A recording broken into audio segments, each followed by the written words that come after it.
Olá, meu amigo, minha amiga, meu irmão, minha irmã. Graça e paz de Jesus Cristo seja com todos vocês. Sejam todos bem-vindos ao canal Degustação Teológica. O tema de hoje é sobre a mentira. E a mentira é atribuída àqueles que têm por pai o diabo. Isso mesmo. Aquele que nunca se firmou na verdade é mentiroso desde o princípio. Portanto, assim disse Jesus, que aqueles que amam a mentira e vivem nela propositalmente, amam a mentira, seja para benefício próprio ou para determinados fins, eles se caracterizam como filhos do diabo, porque não amam a verdade e nem a praticam. Bom, eu sou o pastor Davi Domenicali e aqui é o canal Degustação Teológica. Sejam todos bem-vindos, tá? Eu sou pastor da Igreja Batista Fraternidade, também teólogo de formação, tá? E como eu já disse qual é o assunto, vamos seguir em frente. Peço que você se inscreva aqui no canal, por favor, se inscreva no canal, curte o nosso vídeo, tá? E compartilha com alguém. Também ativa o sininho para você receber notificações. Creio que esse canal há de ajudar muitas pessoas, tá? Ao final do vídeo, peço que você assista até o fim. Vou deixar aí o convite para a nossa igreja, o endereço da nossa igreja, horários de culto, para que você possa nos conhecer aqui em Caieiras, tá bom? Bom, pessoal, é o seguinte, é certo um pastor ou um cristão que seja, independente de ser ou não um pastor, qualquer cristão, é correto dizer que alguém, né, um cristão falar, chamar alguém de filho do diabo, é correto isso? Bom, se as pessoas realmente estiverem vivendo na mentira, na prática do mal, sim, de fato, elas estão fazendo aquilo que o diabo gosta, tá certo? E isso eu falo qualquer um. Se for um religioso que também está vivendo na mentira, sim, também está fazendo aquilo que o diabo gosta, apesar de falar sobre Deus, certo? Então não estou aqui para passar a mão na cabeça de ninguém, passar pano para ninguém, mas para falar aquilo que é verdade, que é verdadeiro, segundo a palavra de Deus, segundo a Bíblia Sagrada, tá bom? Certo?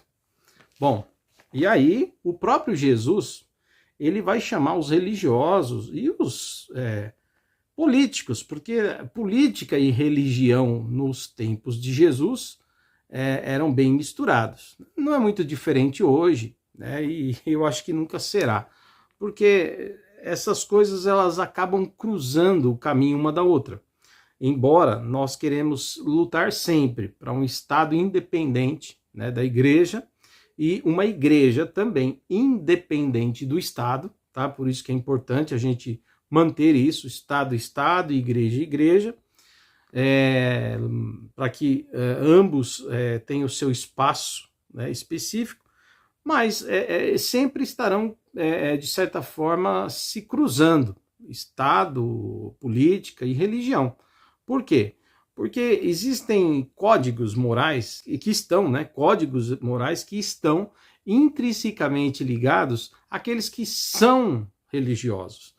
E eu não falo só da fé cristã, eu posso falar de outras religiões que têm alguns valores, princípios morais, entendeu? Ou valores morais e princípios éticos, acho que assim é mais claro. E vai chegar uma hora que eles vão, mesmo lá no campo político, rejeitar um determinado candidato, porque as ideias, talvez até progressistas, e não quer dizer que é porque é a favor do progresso, não, tá? Quando a gente fala progressista, dá a impressão que é um progresso, né? Não, não é progresso, às vezes é uma desgraça total, né? Que usar nome de progressista não quer dizer que está levando o mundo para o progresso. Às vezes eu penso que os progressistas e uma boa parte leva o povo a regressar, né, para o caminho da perdição, né, sempre regressando, e nunca progredindo para coisas boas. Mas isso é assunto para outro vídeo, né? Mas eu quero dizer o seguinte, então, que muitos progressistas, muitas vezes, têm ideias que vão contra os princípios e valores, né, éticos e morais daqueles que são religiosos. Então, nessa hora, a política e a religião, elas vão acabar se chocando. Por quê?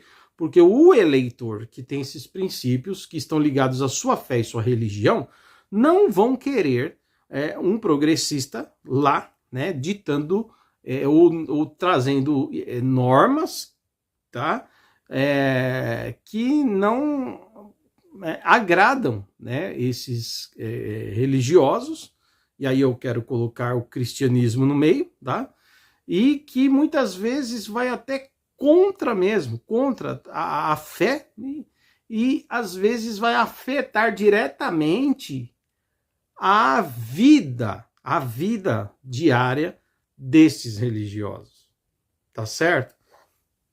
Então, por exemplo, pastor, nunca vai afetar. Não vai, sério. Então, pense direito. Médico é cristão? Claro, tem médico ateu, tem médico cristão, tem médico judeu, tem médico candomblessista, tem médico budista, tem médico agnóstico, tem médicos e médicos, né? Mas eles carregam valores, tá? Aí vamos supor, tá? Que tem um médico lá no hospital, seja ele público ou particular, que ele tem por princípio ético, moral, com base cristã, agora eu vou falar do cristianismo, não abortar crianças, não matar crianças, porque o cristianismo é totalmente contra o aborto. Você está entendendo o que eu estou falando? Aí vem um progressista que está no poder, consegue uma parte boa do Congresso, que também não estão nem aí com os valores morais e éticos da religião, ou seja, não escutam uma sociedade, o que a sociedade pensa, né? E aí eles vão lá e votam a favor do aborto. E aí é o seguinte, toda pessoa, toda mulher que quiser abortar, ela tem o direito de ser atendida nesse hospital. Não é porque é risco de vida, não é porque foi estupro, nada. Ela quer abortar, né? Aí quando ela chega lá, nesse hospital, tem um médico que vai atender, que está na escala para fazer o aborto, né? É um médico cristão. O que esse médico cristão vai fazer? Tá entendendo? Tem uma lei agora, foi aprovada uma lei que diz que o hospital é obrigado a fazer o aborto. E o médico que está lá para fazer a cirurgia é um médico cristão. O que esse médico faz? Vai ser demitido? Vai ser punido por se negar a fazer o tal aborto. Você viu como as coisas interferem? Interferem sim, senhor e sim, senhora. Se uma pessoa não pensa direito, ela não percebe isso, mas qualquer pessoa que para e raciocina, né, tem um raciocínio lógico, ela vai perceber que isso vai se chocar em algum momento. Ok, pessoal? Então não dá para arrancar das pessoas os seus princípios e valores. Não dá para arrancar das pessoas sua concepção religiosa. Que vai, essa concepção religiosa vai dirigir todo o seu pensamento e estilo de vida. E quando houver uma questão política, ele vai abraçar os seus valores. E dane-se o político, entendeu? Vai se opor a ele. Simples assim. E não é difícil de entender isso, é verdade? Bom, mas assim, então, Jesus, vamos voltar aqui para o assunto, né?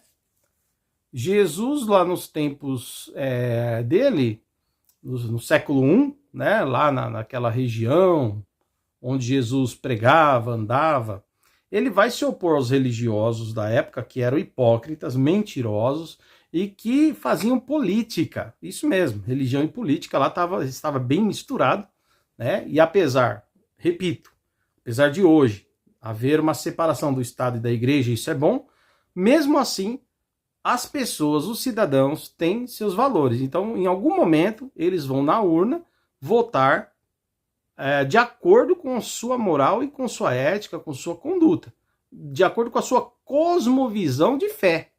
Isso não dá para mudar. É por isso que muita gente odeia a igreja, tá? Vamos liberar maconha, a igreja é contra. Os cristãos vão lá para a urna, votam contra. Vamos abortar, viva a mulher, o empoderamento feminino, o corpo é meu, vamos matar as crianças no ventre. Aí a igreja faz um movimento, os cristãos vão lá, votam contra, né? Vamos destruir a família tradicional, vamos pôr uma lei sobre gênero, dizendo que homem e mulher é uma construção social. Aí a igreja que ensina, que tem os seus valores, onde Deus criou o ser humano e fez separadamente homem e mulher com as suas identidades claras, né? Aí eles vão lá, os cristãos vão lá na urna e votam contra. Então, isso faz com que, inclusive, união, né, casamento de pessoas do mesmo sexo, a igreja não vai aprovar isso. Então, ela vai votar lá contra sempre estas questões. Simples assim. E, então, ela é odiada, né, por isso, né? Então, faz parte. Odiada e perseguida. A igreja é odiada e perseguida por lutar pela verdade de Deus, tá? Bom, mas aí o que acontece? Os religiosos do tempo de Jesus, que estavam ligados à política, eles gostavam muito de mentir, de enganar, né? E aí eles queriam até matar Jesus, porque Jesus vinha falando a verdade, tá entendendo? E aí o que acontece? Aqui no Evangelho de João, estou com a Bíblia aberta, vou ler para vocês, tá? Acompanha aí o texto na tela. No Evangelho de João, capítulo 8, versículo 44, Jesus vai dizer o seguinte, ó: vocês são do diabo. Tá vendo? Ó, Jesus falando, hein? Jesus está chamando as pessoas ali, os homens, de filhos do diabo. O nosso Senhor está dizendo que eles são filhos do diabo, tá? Jesus diz o seguinte: vocês são do diabo, que é o pai de vocês, e querem satisfazer os desejos dele. Ele foi assassino desde o princípio e jamais se firmou na verdade, porque nele não há verdade. Quando ele profere mentira, fala do que lhe é próprio, porque é mentiroso e pai da mentira. Mas porque eu digo a verdade, vocês não creem em mim. Tá? Evangelho de João, capítulo 8, versículo 44 até o versículo 45, tá certo? Então, Jesus mesmo chamou os religiosos, né, os fariseus e outros, né, de mentirosos, filhos do diabo, né, dizendo que o pai da mentira é o diabo e é pai deles, né, porque eles faziam o que o pai deles ensinava. Então, é natural, sim, que um cristão diga, olha, aquele ali é um filho do diabo, que se opõe a Deus, só pode ser filho do diabo. Não é filho de Deus, é filho do diabo. Não tem outro jeito. Então, queridos, tem gente que fica com um mimimi, sabe? Aí abre a Bíblia, toma uma esfregada dessa na cara, dizendo que o próprio Jesus confrontou, tá? Aí alguém vai dizer assim, mas é Jesus, você não é Jesus para falar isso. Jesus tinha autoridade, ele é Deus. Mas só ele podia falar que alguém é filho do diabo. Ah, é? Olha, tá faltando você ler a Bíblia. O fato de as pessoas não lerem a Bíblia hoje é inacreditável. Elas não sabem metade do que está escrito, ou menos que a metade, né? Então, o apóstolo Paulo, ele também disse que um determinado homem, né, que se opunha às coisas de Deus e ao evangelho de Cristo, e que enganava as pessoas com magia, né? Era um mago. Paulo também diz que ele era filho do diabo, né? Quer ver? Ó? Atos dos Apóstolos, Bíblia. Estou indo para a Bíblia, leia e acompanhe comigo. Atos dos Apóstolos, capítulo 13, tá certo? Capítulo 13, versículo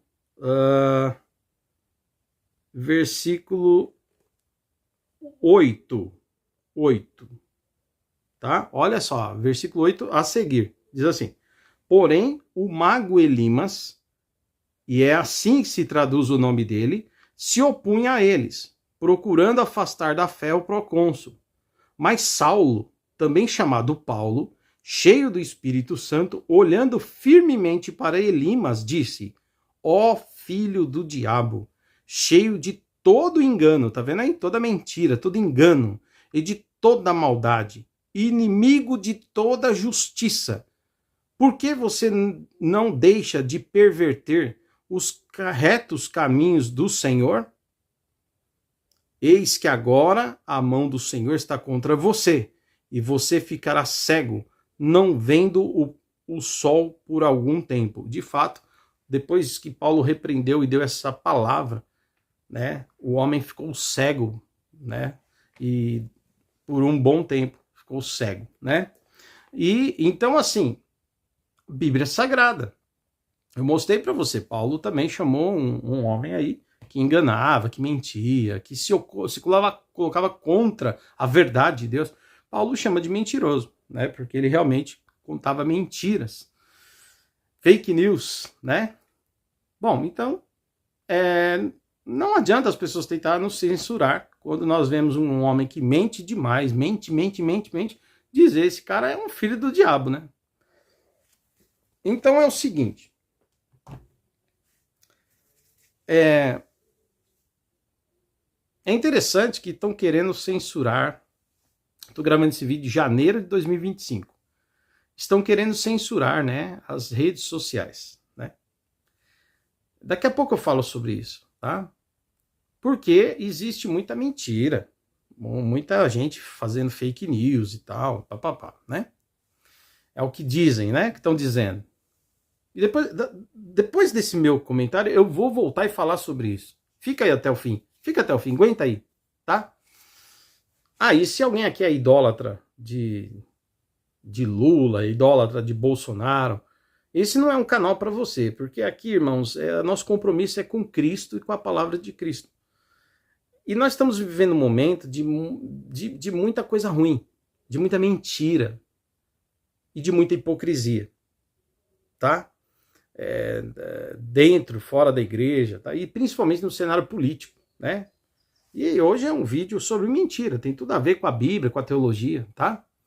Agora, veja bem, queridos, o atual presidente, o Luiz Inácio Lula da Silva, ele é um homem que já mente há muito tempo, né? E ele gosta, é ele que está propondo, é o governo dele que está querendo fazer uma regulação das mídias, do Facebook, do Instagram e de outras mídias, regulando e criando ou possibilidades, discutindo isso, né? Está buscando meios para meio que proibir as pessoas de falar mentira. Agora, que moral esse cidadão mentiroso tem para falar sobre verdade e mentira? Com vocês, senhoras e senhores, um dos maiores mentirosos do Brasil. Ele, Luiz Inácio Lula da Silva. Em 2014, se eu não me engano, tá? Olha, eu posso errar na data do vídeo, mas creio que seja um vídeo de 2014. Pode ser que esteja errado. Olha o que o Lula fala. Ele disse com a boca dele isso, né? Na maior alegria, assim, né? Isso é coisa de gente que não tem vergonha na cara. Ele disse que viajava o Brasil, adorava falar mentira do Brasil, sobre o Brasil, quando ele, né, fazia oposição. Viajava lá e saía falando que o Brasil tinha não sei quantos milhões de famintos, de crianças na miséria, na pobreza, tal, sem saber os números, sem saber se aquilo era verdade, não tinha nem a fonte, inventando. E o pessoal lá de fora abraçava, né? Esse é o Lula. Agora, veja o vídeo.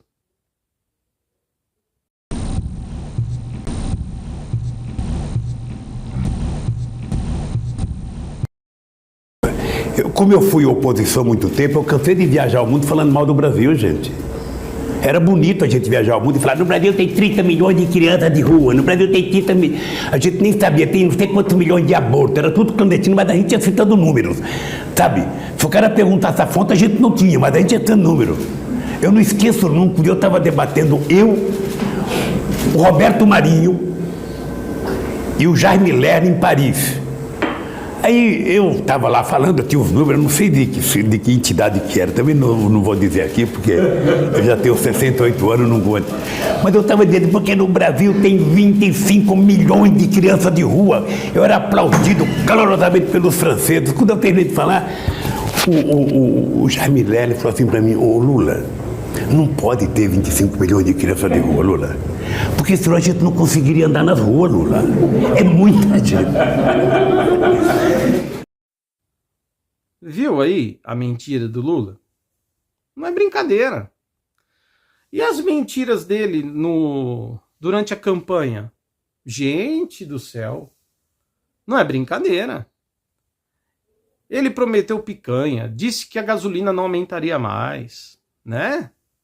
E o Bolsonaro, com todos os defeitos que tinha, avisou, né, na campanha, no debate que ele teve com o Lula, em rede nacional, ele perguntou pro Lula, você não tem vergonha de mentir tanto para a população, oferecendo coisas que são impossíveis de você dar e que você não vai poder cumprir, e você tá falando assim, enganando o povo com sua lábia?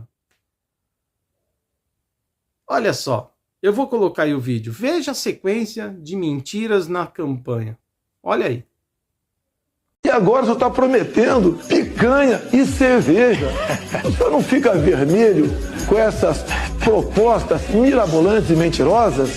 Você pensa que eu não vi você falar com o Bolsonaro que tem gente falando de picanha? Eu vi você falar. Claro. É eu que falo Você picanha. falou, ué. É eu que falo picanha. Eu digo todo dia, nós vamos voltar a comer picanha. Dava aquela parte com aquela gordurazinha passada na farinha. A gente mastigar aquilo, tomar uma cervejinha gelada. É tudo que o povo quer, Ratinho. É o seguinte, você tem, sabe, vários tipos de carne. Você tem carne chique, de primeiríssima qualidade, que o cara que consome ela pode pagar o impostozinho. Eu já estou comendo picanha, com cerveja. Obviamente, quem não come picanha pode comprar uma verdura saudável plantada pela agricultura familiar. E não vai comer só abóbora, vai comer abóbora, melancia, banana, manga. E até 2026, o gás será dado de graça para 21 milhões e 600 mil famílias. O gás vai fazer parte da cesta básica. Vim aqui para poder mandar um recado pro Lula.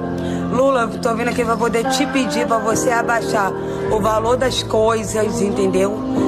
Eu votei em você de coração aberto porque você disse que ia acabar com a fome do Brasil, mas a fome tá piorando.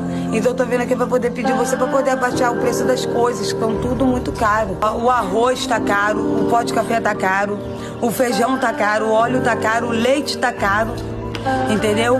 E, tipo assim, tá ficando difícil. Picanha que você disse que ia ter a picanha, né? Mas o que eu tô vendo na minha mesa, eu nunca vi essa picanha na minha mesa. Essa picanha nunca veio na minha mesa. E, aliás, o que tá vindo na minha mesa no momento é ovo e pé de galinha, que é a única coisa que desce, entendeu? Porque a picanha na minha mesa não cai. Eu tô muito decepcionada e muito arrependida. Foi pra isso que a gente votou em você, Satanás, filho da desgraça. Aí, ó, 7,87 o litro. Quem aguenta com um diabo desse? Ninguém aguenta não, mano. Olha aí. Foi pra isso, Lula, que a gente votou em você? Seu filho da desgraça. Aí, ó, 7,87, 8 reais de gasolina, mano. É brincadeira uma coisa dessa? É brincadeira uma coisa dessa? A gente vota num diabo desse pra ele fazer isso aí com a gente, ó. Só aqui na Bahia mesmo, viu? Só aqui na Bahia, viu? Faz o R.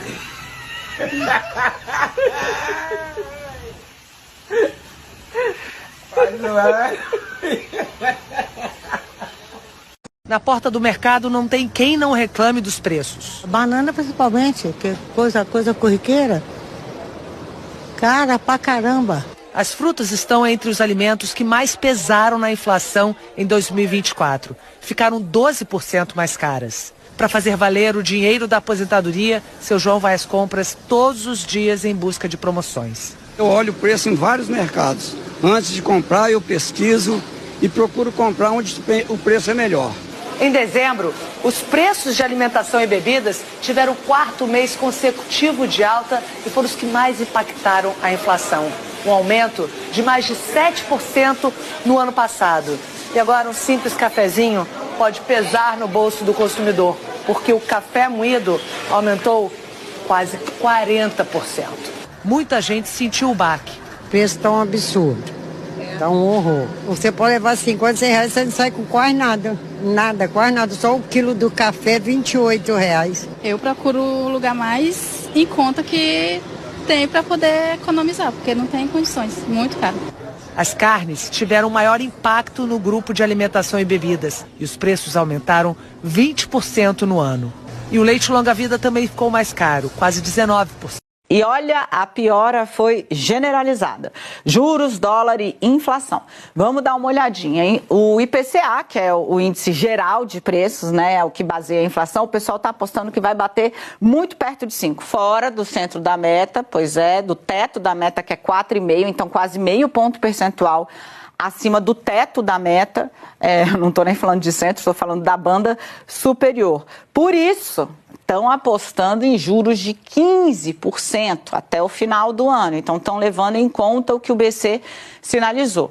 Hoje, o juro está em 12,25. O BC está dizendo que vai ter mais uma alta de 1 ponto percentual e uma segunda alta de 1 ponto percentual, levando para 14,25. O mercado está apostando que passa disso e chega a 15%. Dólar, cotação aposta R$6. Se voltar para isso, tá bom, porque hoje a moeda americana está circulando, veja, na baixa, a 6,10, cotação de agora. Então, eu coloquei aí para vocês também, né? Além dos vídeos, eu fui mostrando para vocês preço de gasolina, as pessoas reclamando, né, dos preços. E eu tô em 2025, esses vídeos são agora do final de 2024, alguns deles, né? Do final de 2024, das pessoas reclamando dos preços. Tem vídeo agora do início de 2025, enfim. É a realidade atual, tá certo? E é o maior propagador de fake news, dizia que não ia taxar nada, que não ia taxar absolutamente nada, ele e o Haddad. Né? Não vai ter taxa, não é verdade? Taxou a Shein. É isso? Eu não sei se foi a Shein, a Shopee, acho que as duas talvez. Não quero fazer fake news aqui, tá? Mas taxou, né? É terrível. Aí quando ele disse também que ele disse também, inclusive, que não ia ter sigilo, né? Não haveria sigilo. Lembra que ele acusou o Bolsonaro lá? Que o Bolsonaro tinha colocado sigilo sobre as contas e tal. E aí ele veio e falou, no meu governo, na proposta dele, né, na campanha, não vai ter sigilo nem de um dia, nem de uma semana, nem de um ano, nem de 100 anos, nunca, papapá. E olha o que ele fez. Botou aí o sigilo para 100 anos. É um mentiroso nato. Veja. Meus amigos e minhas amigas, não haverá sigilo nas contas públicas.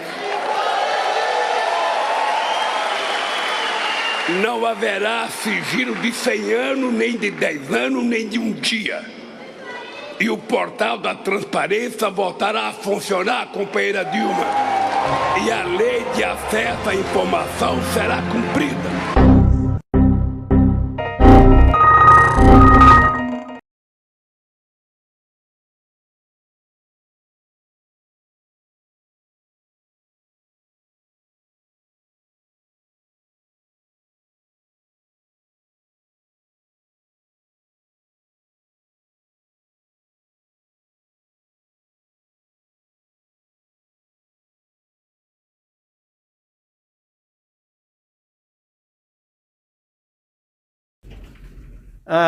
Então eu finalizo aqui para dizer, fujam da mentira e fujam dos mentirosos.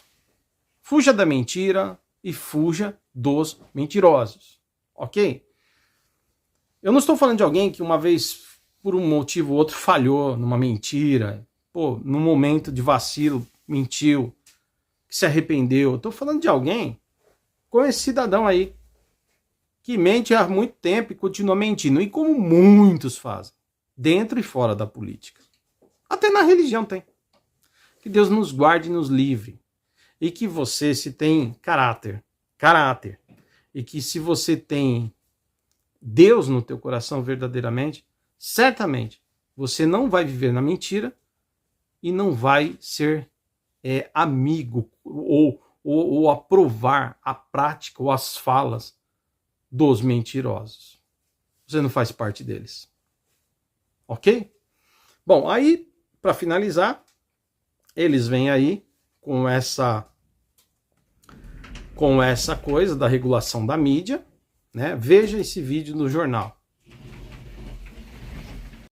O governo federal começou a discutir a apresentação de uma proposta própria para a regulamentação das redes sociais no Brasil. A apuração é da nossa analista Luísa Martins. Os debates ainda são preliminares, mas uma minuta do texto já circula entre os ministérios. A proposta prevê a obrigação do dever de precaução às plataformas, que devem controlar conteúdos ilegais como desinformação, discursos de ódio ou postagens extremistas. O texto também foca na autorregulação por parte das próprias Big Techs, admitindo notificações e decisões judiciais em casos específicos. Um comitê formado por órgãos do governo federal ficaria responsável por fiscalizar a conduta das plataformas.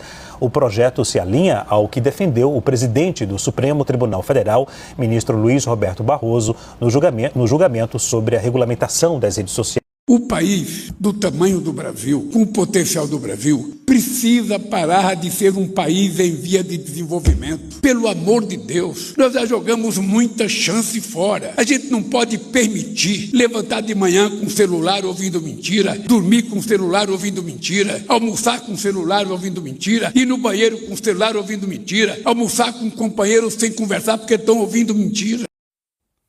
Certo? Certo? Mas qual que é a preocupação? Regular a mídia porque tem muita mentira? Não, eu já mostrei aí que a mentira tem do outro lado. É verdade que tem muitas fake news? Sim, é verdade.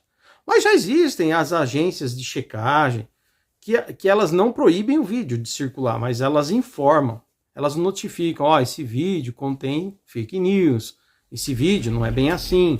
Então, já fazem esse serviço. Claro que elas podem falhar, mas normalmente já fazem esse trabalho. Certo? Então, razoável. Agora, você querer proibir, isso é censura. Aí a gente caminha para uma ditadura. Um país que começa a dizer o que você deve dizer, o que você não deve dizer, o que você pode falar, o que você não pode falar. Que segurança nós teremos de que nós teremos liberdade de falar, liberdade de expressão, e não só isso. E quando a oposição nos calar, não permitir que nós falemos o que de fato tem acontecido sobre a verdade e usar essa coisa da censura, porque não usa o nome censura, fala de regulação da mídia, mas pode ter sim segundas intenções. Porque tudo que começarem a falar contra o governo pode controlar isso, sim, contra esse governo atual, né? Ou para os próximos que virão, porque uma vez que regula, fica para sempre essa coisa. E aí, pode ser um instrumento para o bem ou para o mal.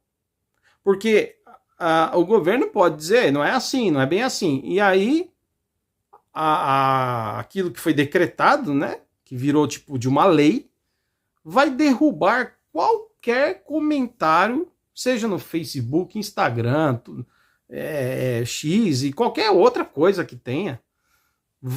Agora não é nem Facebook, é Meta, né? Meta o nome. Eu estou falando o tempo todo aqui, é Meta atualmente. Derrubar o vídeo, bloqueá-lo, tirá-lo do ar, não deixar que o cidadão fale.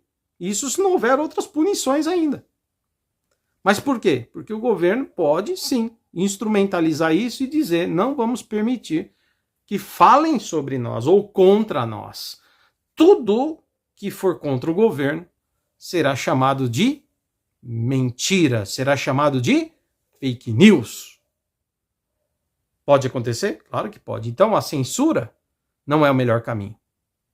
Ok? Talvez assim, a informação, aqueles avisos, essa mensagem contém fake news, olha, essa mensagem é duvidosa, porque as pessoas ao receberem isso, o que elas vão fazer? quando verem a mensagem, elas vão dar uma checada, vão dar uma procurada, vão dar uma investigada, e aí vão encontrar de fato as coisas como são. Certo? Ou será que os cidadãos brasileiros são um bando de idiotas? Não são, tenho certeza que não são. Eu não me classifico assim. E acredito que você que está assistindo o vídeo também não. Então a gente sabe, sim senhor, sim senhora, procurar a verdade, sim. Se nós temos caráter e somos justos, honestos, íntegros, nós podemos encontrar a verdade. Tá? Agora tem o pessoal da militância. O pessoal da militância, eles não querem a verdade. Eles querem o lado deles, custe o que custar. Mesmo com a mentira. Aquela história de os meios justificam os fins, né? Bem maquiavélico. Tá certo? Mas os filhos de Deus não agem assim. Então, se você é de Deus, você vai lutar pela verdade. Independente de se a verdade ela te agrada ou não. Mas a verdade será sempre a verdade. Tá bom? Seja então filho de Deus e filho da luz. Beleza? Então, sim, tem muitos filhos do diabo por aí. Mentindo, enganando, distorcendo as coisas, ou torcendo as coisas, a seu favor, ou para um determinado fim, seja ele qual for. Então fuja destas coisas. Corra de políticos filhos do diabo, corra de pessoas ativistas filhos do diabo, corra de religiosos filhos do diabo e corra de qualquer pessoa que ama e vive na prática do engano e da mentira. Porque ali só tem trevas. Bom, pessoal, nossa igreja, Igreja Batista Fraternidade, está localizada aqui no bairro das Laranjeiras. Bairro das Laranjeiras. Fica na cidade de Caieiras, São Paulo. Nosso bairro aqui não fica longe de Perus, que é o bairro de São Paulo, não fica longe de Taipas, que é um bairro de São Paulo, não fica longe do Morro Doce, que é um bairro de São Paulo, né? Não fica longe de outros bairros aqui do centro de Caieiras, não fica longe de Franco da Rocha. Então você que mora nesses lugares, né, quer nos conhecer? Vem conhecer a gente, vem participar de um culto conosco. Nós temos um compromisso seríssimo com a palavra de Deus e com a verdade, tá bom? E temos uma proposta de ser uma verdadeira fraternidade, abraçar você, acolher você e sua família. Se você está sem congregar, se você não está se encontrando, vem participar conosco, vem nos conhecer, tá bom? Falamos de Jesus, que é o dono da igreja, beleza? E o endereço da nossa igreja é a Avenida Pauliceia, número 1200, Sobreloja, tá? Avenida Pauliceia, número 1200, Sobreloja, tá? Então nós funcionamos na parte de cima do estabelecimento e ficamos ali ao lado do galpão dos Correios, na Avenida Pauliceia, tá bom? Os nossos cultos acontecem aos domingos às 9h30 da manhã, tá certo? É uma bênção. E às quintas-feiras nós estamos reunidos às 8 horas da noite. Um culto também muito bom. E temos trabalhos diversos que você pode conhecer ao entrar em contato conosco. Tá bom? Também pode nos seguir a Igreja Batista Fraternidade no Instagram. Tá bom? Bom, pessoal, fico por aqui. Até o próximo vídeo. Você que já é inscrito, muito obrigado por estar conosco. Em breve faremos um sorteio de um livro para todos os inscritos do canal concorrerem. Mas é importante que vocês também me sigam aqui no Instagram, porque o sorteio vai ser pelo Instagram. Aqui, ó, David Domenicali, tá? Instagram, entra lá, me segue lá e fica antenado. Até o próximo vídeo, se Deus quiser. Abraço. Os povos na diversidade que está aqui, os povos que não fazem parte não participam do bolo, da organização que está aparelhada ao governo. Nós queremos um direito que é nosso, de cada povo que está aqui, né? Que quer suas escolas, que quer seus professores, que quer as políticas públicas chegando como deve, como é direito de cada um. A gente não quer fazer parte do bolo, não. A gente recusa comer esse bolo, porque esse bolo ele é infectado por uma ideologia de divisão de povo, de divisão de etnia, de divisão de interesses, né? É um bolo que as fatias já tá definida. Digamos assim, eu te dou esse pedaço de bolo aqui, mas eu quero em troca a cabeça de lideranças, eu quero em troca o silêncio na hora que eu pedir uma concessão florestal de uma unidade de conservação que está sobreposto no território indígena. Eu te dou um pedaço de bolo, mas em compensação eu quero que vocês não falem nada para um projeto de manejo que vai estar lá no vizinho de vocês, que o Estado precisa receber uma compensação pelo manejo que vai ser aprovado pela SEMA. Então, assim, a gente não quer fazer parte desse bolo, nós só queremos garantir um direito que é de cada povo, de cada etnia que está aqui ocupando a SEDUC, né? E registrar perante vocês que vocês não estavam, nós não recebemos o mandato, não recebemos. Deixa que a justiça trabalhe lá para nos identificar, né? Mas nós continuamos firmes aqui, vamos resistir, né? E vai ficar feio, né? Se a juíza tornar reeditar o mandado, identificando lideranças, né? Vai ficar feio para o Estado, a gente não vai se render. Pode até não levar, mas vai levar na força. Né? E na força é o passaporte para cancelar a COP, né? Porque aí não vai ser a força do governo, vai ser a força do movimento para pressionar para que a COP não saia, né? Porque não adianta fazer uma COP, vender uma imagem do Pará que não existe, de uma Amazônia que não existe, né? Isso aqui não é fantasia, isso aqui não é filme de Hollywood, isso aqui é realidade. Os povos que estão aqui não fazem parte do bolo arquitetado pelo governo. Surara! Surara! Surara!